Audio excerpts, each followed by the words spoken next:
নমস্কার সবাইকে। শুরু হচ্ছে বেঙ্গলি অডিও স্টেশনে এ সপ্তাহের গল্প। বেঙ্গলি অডিও স্টেশনে আমরা প্রকাশ করি অগ্রন্থিত গল্প। ভালো লাগলে লাইক, সাবস্ক্রাইব ও কমেন্ট করবেন, আর না লাগলে আনলাইক ও কমেন্ট। তাহলে শুরু করা যাক আজকের গল্প। গানের গুঁতো।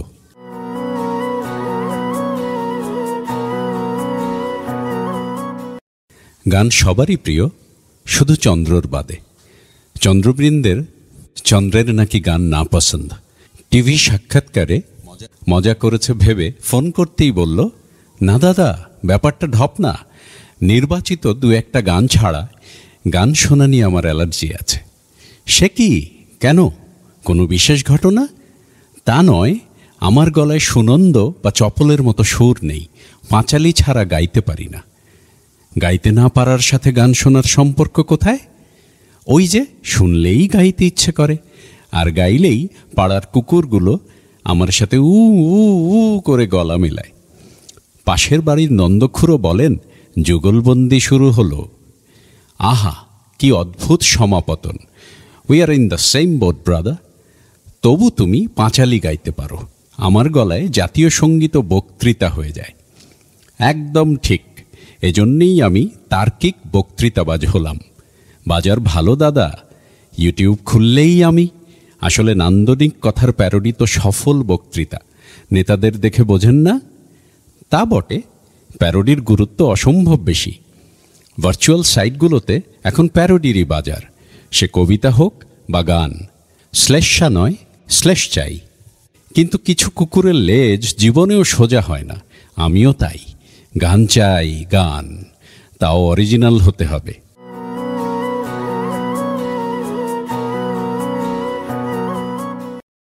ক্লাস 3 বা 4-এ পড়ি।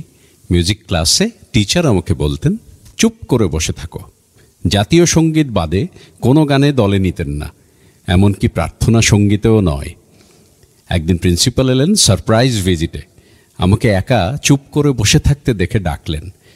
মিউজিক টিচারকে বললেন, এই ছেলেটি পেছনে চুপ করে বসে আছে কেন? ও গান গাইলে সবাই চুপ করে যায়, তাই। সবাই চুপ করে যায় কেন? এত হেড়ে গলায় ফুল সুরে গান গায় যে সবাই সুর ভুলে চুপ করে যায়। ওকে ওকে, আমার রুমে নিয়ে এসো। টিচার আমাকে নিয়ে গেলেন প্রিন্সিপাল ম্যামের ঘরে। বললেন, তুমি প্রেয়ার সং বা অন্যান্য গান যা ক্লাসে গাওয়া হয় জানো? হ্যাঁ ম্যাম, পুরোটা মুখস্থ। তোমার ইচ্ছে করে না গান গাইতে? ভীষণ ইচ্ছে করে, কিন্তু আমি গাইলে অন্যরা গাইতে পারে না। আচ্ছা, তুমি আমাকে একটা গান শোনাবে with full expression. Can I sing a song of Rabindranath Tagore with full expression? Of course, sing a Tagore song. বাড়িতে মায়ের গ্রুপের চিরকুমার সভার রিহার্সাল চলছে। আমার সংলাপ, গান সব মুখস্থ। আমি বেশ নেচে নেচে শুরু করলাম। দেশে অন্ন জলের হলো ঘোর অনটন, ধরো হুইস্কি সোডা আর মুরগি মটন। কত কালো রবে বলো ভারত রে, শুধু ডাল ভাত জলপথ্য করে কত কালো রবে। যাও ঠাকুর চৈতন্য চুটকি নিয়া, যাও ঠাকুর চৈতন্য চুটকি নিয়া, এসো দাড়ি নাড়ি কলি মধ্যমিয়া। কত কালো রবে বলো ভারত রে। প্রিন্সিপাল তাকালেন টিচারের দিকে। Yes, I understood. What should we do? Make a guardian call? No, ছেলেটি অন্য সব কিছুতে ভালো, স্ট্যান্ড করে। গলায় সুর নেই, এটা তো অন্যায় নয়। আর পৃথিবীতে সবাইকে গান গাইতে হবে তার কোনো মানে নেই। সেটা ঠিক, বাট লিটল বিট নটি। এক্সপ্রেশন কেমন দিল দেখলেন?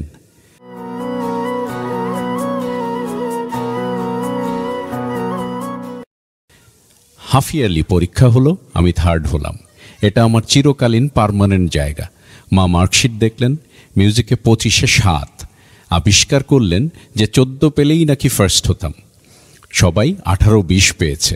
বাবাকে বললেন, চলো স্কুলে, আমি এত গান গাই বলে সবাই চেনে। আর আমার ছেলে গানে পেল 25-এ মাত্র 7। আমার ছেলেকে ওরা ডিপ্রাইভ করেছে। পাগলামি করো না, এটা আমাদের ফ্যামিলির জেনেটিক চরিত্র। বউরা যতই ফর্সা হোক, প্রোডাকশন আলকাত্রা।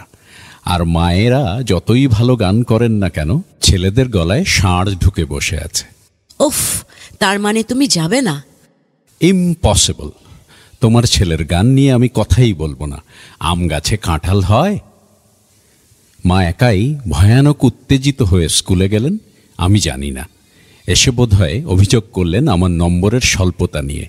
টিচার বললেন, আপনি তো গান জানেন, আমি আপনার ছেলেকে ডেকে নিচ্ছি, ওকে গাইতে বলবো। আপনি আড়ালে দাঁড়িয়ে শুনবেন, তারপরে আপনিই নাম্বার দেবেন। আমি কিছুই জানি না। বলা হলো ন্যাশনাল অ্যানথেম গাও। আমি গাইলাম। মিস বললেন, এ তো কবিতা হলো। একটা গান তোমার খুশি মতো গাও, কিন্তু সুরে গাইবে। With expression. Okay, with expression. আমি গান ধরলাম। मेरे सपनों की रानी कब आएगी तू, आई रुत मस्तानी कब आएगी तू, बीती जाए जिंदगानी कब आएगी तू, चलिया तू चलिया। গান গাইতে গাইতে টিচারের গলা জড়িয়ে পুরো রাজেশ খান্না হয়ে গেলাম। টিচার আমাকে থামিয়ে ক্লাসে ফেরত পাঠালেন। মা রাতে বাবাকে ঘটনা বিবৃত করে বললেন, এত অসভ্য ছেলে আমার পেটে যে কি করে হয়েছিল কে জানে, সব দিক দিয়ে পাক্কা অসুর।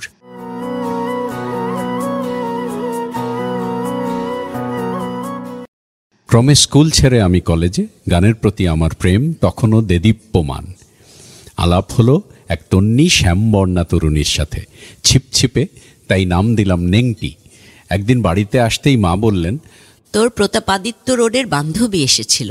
কে নেংটি? হঠাৎ? কি নেংটি নাম দিয়েছিস? কি চমৎকার মুখশ্রী, কি অসাধারণ গান গায়। আমার কাছে একটা গান তুলতে এসেছিল তোর রেফারেন্সে, সখী আধারে একেলা ঘরে মন মানে না। বাপ রে, এত কঠিন গান! কিছুদিনের মধ্যে মায়ের সাথে বেশ সখ্যতা হলো। আমিও ওর গানে মুগ্ধ হয়ে নেংটি বলা ছেড়ে দিলাম। মনটা বেশ দ্রবীভূত অবস্থা। ঠিক তখনই একদিন মা বললেন, তুই এত অসভ্য হলি কবে থেকে? আমার ছেলে হিসাবে তোকে পরিচয় দেওয়াই অন্যায়। কেন? কি হলো? কি করলাম আবার? তুই প্রতাপাদিত্য রোডের আড্ডা থেকে ওই মেয়েটার বাবাকে আওয়াজ দিসনি? ওর বাবাকেই তো চিনি না, কি আওয়াজ দিয়েছি? ওর বাবা মুদির দোকান থেকে বাজার করে ফিরছিল, আর তুই গান গেয়ে উঠিসনি? মেয়েটা টেলিফোনে বলতে বলতে কেঁদে ফেলেছে। ওটা ওর বাবা ছিল? কি কেলো কি কেলো! মনে পড়ে গেল, আজ থেকে আমায় বন্ধুরা প্যারোডি গান গাইতে বলায় দেখলাম এক বুড়ো বাজার করে ফিরছে। আমি গাইলাম, যখন পড়বে না মোর পায়ের চিহ্ন এই দ্বারে, আমি বইব না, আমি বইব না আর বাজার বোঝা এই ঘরে গো। যখন পড়বে না মোর পায়ের চিহ্ন এই দ্বারে, চুকিয়ে দিয়ে মুদির দেনা মিটিয়ে দেব গো, চুকিয়ে দিয়ে মুদির দেনা মিটিয়ে দেব গো। সাঙ্গ করে কাপড় কেনা গলি দিয়ে হেঁটে যাব ওই পারে, যখন পড়বে না মোর পায়ের চিহ্ন এই দ্বারে। ব্যাস, দু একবার সরি বলতে চেয়েছিলাম, কিন্তু সুবিধা হলো না। আমিও আর ঘাঁটালাম না। কিছুদিনের মধ্যে প্রতাপাদিত্য রোডে এলাকার মাচা প্রোগ্রাম। সেখানে মেয়েটি আসেনি। মাচা অনুষ্ঠানে এইসব হাইফান্ডা ঠাকুর চর্চাকারীরা আসে না। একজন প্যারোডি গায়ক আসার কথা ছিল, আসেনি। বন্ধু বান্ধবরা আমায় তুলে দিল। আমি সুরের কাছাকাছি থাকলেই হবে। গানের কথাই আসল। আমি উঠে গাইলাম, তুমি কেমন করে পান করো হে চুনি, আমি অবাক হয়ে গুনি, কেবল গুনি। তুমি কেমন করে পান করো হে চুনি, যে পেগ ঢালো সে পেগ ফেলো খেয়ে, রঙিন ধারা ঝরে দু কষবে, সাবাস বটে বলাই দাদার চেয়ে, তুমি হলে পাড়ার, এ পাড়ার নারদ মুনি, তুমি কেমন করে পান করো হে চুনি। হাততালিতে ফেটে পড়ল আসর, পিঠ চাপড়ানিতে পিঠে ব্যথা।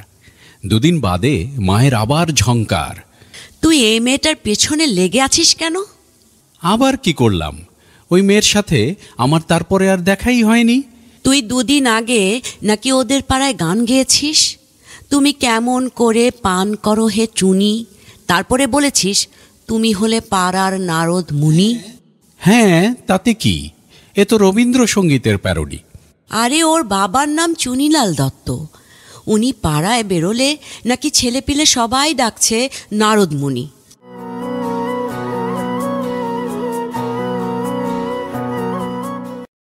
এর মধ্যে আমি চাকরি সূত্রে কলকাতা ছাড়লাম। এগিয়ে চলল আমার কাজের জীবন। মা জিজ্ঞাসা করলেন, তোর বিয়ে দেব এবারে, কেউ ফিট আছে নাকি? আমি হলাম গোলমাল কুমার, ফিট করব কি করে? না, কেউ নেই। মা বললেন, তবে আমি মেয়ে দেখি। বললাম, তুমি দেখে ফিট করো আগে। আমার মেয়ে দেখার জন্য ছুটি নেওয়া খুব চাপ। মা কিছুদিনের মধ্যে জানালেন, তোর জন্য তোর নেংটিকে ফিট করেছি। সে কি, ফিট হলো? মা জানালেন, বহু কষ্টে ওর বাবাকে ওকে বোঝালাম যে যা ঘটেছিল পুরোটা অনিচ্ছাকৃত। যাক, ওরা মেনে নিয়েছে। আমার বিয়ে হলো। বিয়ের রাত, নেংটি বেশ খুশি। অতিথিদের সমাগম, আমরা পাশাপাশি। অনুরোধ এলো, গান গাইতে হবে। আমার নতুন বউ সুগায়িকা, কিন্তু বিয়ে বাড়িতে একটা অদ্ভুত গান শুরু করলো এই বলে যে এটা নাকি ঈশ্বরের প্রতি থ্যাঙ্কস গিভিং। ও গাইল, তোমারি গেহে পালিছ স্নেহে, তুমি ধন্য ধন্য হে। আমারও প্রাণ তোমারি দান, তুমি ধন্য ধন্য হে। পিতার বক্ষে রেখেছ মোরে, জনম দিয়েছ জননী ক্রোড়ে। বেঁধেছ সখার প্রণয় ডোরে, তুমি ধন্য ধন্য হে। তোমার বিশাল বিপুল ভুবন, করেছ আমার নয়ন লোভন। নদী গিরি বন সরস শোভন, তুমি ধন্য ধন্য হে। তোমারি গেহে পালিছ স্নেহে, তুমি ধন্য ধন্য হে। এবারে সবার পালা আমাকে ফাঁসানোর। আমি বললাম যে আমি জীবনে গান গাইনি, গলায় একটুও সুর নেই। সে পাড়ার লোকে হই হই করে উঠল, মিথ্যে কথা মিথ্যে কথা, দারুণ কৌতুক গীতি গায়। ভয়ে ভয়ে তাকালাম শ্বশুরের দিকে। চাপে বউয়ের বাপ বললেন, গাও, সবাই যখন বলছেন। গাইলাম আমার বউয়ের গাওয়া গানেরই প্যারোডি। তোমারি জেলে আনিলে ঠেলে, তুমি ধন্য ধন্য হে। আমারি গান তোমারি ধ্যান, তুমি ধন্য ধন্য হে। রেখেছ শান্তি পাহারা দোরে, আধার কক্ষে জামাইয়া দোরে। বেঁধেছ শিকল প্রণয় ডোরে, তুমি ধন্য ধন্য হে। আকারা চালের অন্ন লবণ, করেছ আমার রসনা লোভন। গুঁড়ো ডাটা ঘাটা লাপসি শোভন, তুমি ধন্য ধন্য হে।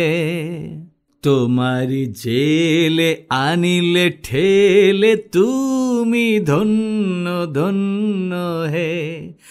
আমারি গান তোমারি ধ্যান, তুমি ধন্য ধন্য হে। সবাই হই হই করে উঠল। দেখি আমার বউয়ের মুখ ভার, জিজ্ঞাসা করলো, আজ কাকে ঠকলে এই প্যারোডিতে? আমার বাবাকে না মাকে? তোমার এমন মনে হলো কেন? ওই যে তোমারই জেলে আনিলে ঠেলে বা রেখেছ শাস্ত্রী পাহারা দরে, এসব শুনে মনে হচ্ছে বাবাকে। আবার আকারা চালের অন্ন লবণ শুনে মনে হচ্ছে মাকে দিলে। তুমি পারো বটে, ইনস্ট্যান্ট বানাতে পারো।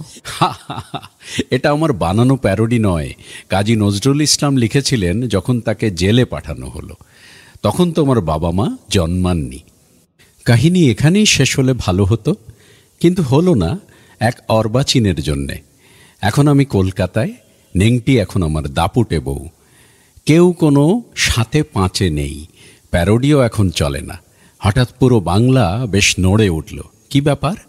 রবীন্দ্র ভারতী বিশ্ববিদ্যালয়ে দোল উৎসবে গুটি কয়েক ছাত্রী রবীন্দ্রনাথের চাঁদ উঠেছিল গগনের আগে কাঁচা নোংরা শব্দ যোগ করে তুমুল গান গেয়েছে। উন্মুক্ত পিঠে সেসব কথা লিখে নেচেছে। তাই ডাক উঠেছে ত্রাহি ত্রাহি। আমার এক ছোটবেলার বন্ধু, একটি চ্যানেল হেড, ফোন করে বলল, এর উত্তর প্যারোডিতে চাই।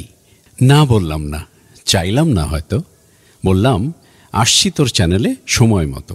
গেলাম, অনেক রথী মহারথী হাজির, লাইভ চলছে এ বিষয়ে। ব্রেকে আমাকে বসানো হলো। শুরু হতেই আমার পালা। আমার প্রতিক্রিয়া দিলাম গানে, মানে প্যারোডি গানে। পোকা ধরা দাঁতে জুতো মেরে তাতে ফেলে দিয়েছি যে উঠোনে, ভুল করে তাকে নামাতে নামাতে প্রচার ফেলছ করে এমনে। এখন আমার কথা নাহি আর, বলিব সকলে দাও ওকে ঝাড়। কহিনু যে কথা চ্যানেলে তোমার, সে কথা ভুলো না ভুলো না ভুলো না ভুলো না। কয়েক ঘন্টায় ভাইরাল হলো সেদিন দুজনে দুলেছিল বোনের প্যারোডি গানটি। বুঝলাম রবীন্দ্রনাথের গানের প্যারোডি বাঙালি সহ্য করে, কিন্তু রবীন্দ্র গানে অশ্লীলতা নয়।